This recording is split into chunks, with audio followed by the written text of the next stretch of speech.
रामकृष्ण हरी रामकृष्ण हरी. आमच्या आईची लहान बहीण म्हणजे माझी छोटी आई वैकुंठवासी हरिभक्त परायण माळी मावशी माझी.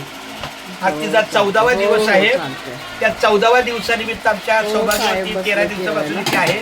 13वा दिवस 14वा दिवस माझ्या दोन्ही छोट्या बहिणी आहेत.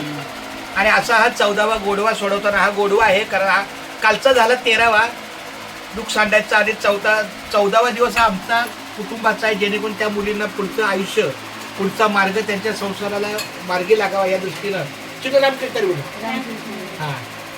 आणि आमच्या या गोडव्याला आमचे रामसर आलेले आहेत. रामसर सुद्धा माझ्या मावशीला भेटलेले आहेत, इथे आलेले आहेत.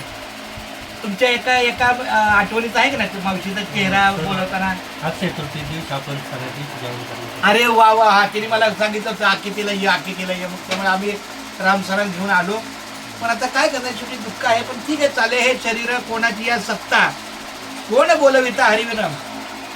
श्री अनंता मधुसूदना पद्मनाभा नारायणा जगद्व्यापका जनार्दना आनंद घना विराशा सकळ देवा अधिदेवा कृपाळवाजी केशवा महानंदा महानुभवा सदाशिवा सहदरूपा चक्रधरा विश्वंभरा गोड ध्वजा करुणाकरा सहस्त्रपादा सहस्त्रकरा क्षीरसागर शेषनयना कमल नयना कमलापती कामिनी मोहना मदन मूर्ती भवतारका तो भरल्याक्षिती वामन मूर्ती त्रिवेक्षमा अगा ये सगुण निर्गुणा जगदरित्या जगत जीवना वसुदेव देवकी नंदना बाळ रांजना बाळकृष्ण तुका आला लोटांगणी मज ठावे द्यावाजी चरणी हीच करते विनवनी भाऊबंधनी सोडवावे सकळ देवा अधिदेवा कृपाळवाजी केशवा महानंदा महानुभवा सदाशिवा सदरूपा.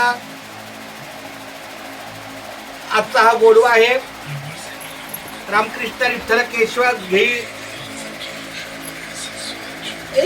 श्लोक कुठला पाटील मारू तुझं उदन बरं नाही. मुकी घास खाता करावा विचार कशासाठी मी हे अन्न शेवणार माझ्या हातून घडू दे शुभक्त सेवा म्हणूनच मिळवी शक्ती मुक्ती देवा. हरी बोला पुंडलिक वरद हरी विठ्ठल श्री ज्ञानदेव तुकाराम. आत्ता मला अभंग आठवला आमच्या अन्नदानाचा. केशवा माधवा